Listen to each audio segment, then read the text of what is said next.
Hi guys, welcome back to a video. Today we've got Middlesbrough at Ellen Road. It's the first round of the EFL Cup, so hopefully today we'll be able to win and progress into the next round.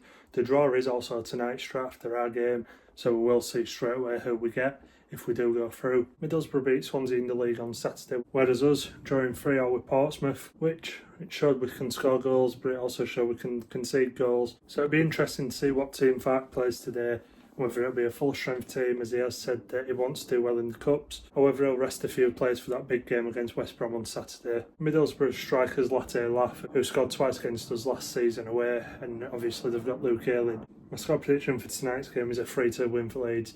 However, it can go all the way to penalties tonight, which hopefully it won't. Hopefully we'll get it done early. So let's get to ground, hopefully progress into the next round of the Cup. Come on Leeds.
looking back, the less said the better about that, really. We were just battered. We didn't look good at all. Outplayed, didn't look like scoring. Pretty much said it all when Jorginho came on, hit the post, then deflection hit Perot and went out. It is worrying that we've conceded 6 goals in first 2 home games at season, especially when we only conceded 16 all last season at home. But hopefully, the more that we perform like the Portsmouth game and like today, hopefully Fark sees it and thinks, you know what, I actually do need more signings, and that he knows what signings he needs. But yeah, very disappointing game. But fair play to Middlesbrough fans. They were brilliant, to be fair. They did have half the south stand and all of the normal away end. And after the game, the draw happened. And if we went through, we'd have had Stoke at home. So that's who Middlesbrough have got. So yeah, with that being said, I hope you all enjoyed. If you did, hit the like button below. Subscribe if you haven't already. And I'm not going to the game on Saturday, so the next video will be Sheffield Wednesday away. But it's a Friday night game, so if I can get the video edited and uploaded as quickly as possible, then hopefully it'll be live on the Friday. But if not, it'll be live on the Saturday around midday. So hit the notification bell to be notified when that one goes live. And yeah, we'll see you in the next video. So thanks for watching. Peace.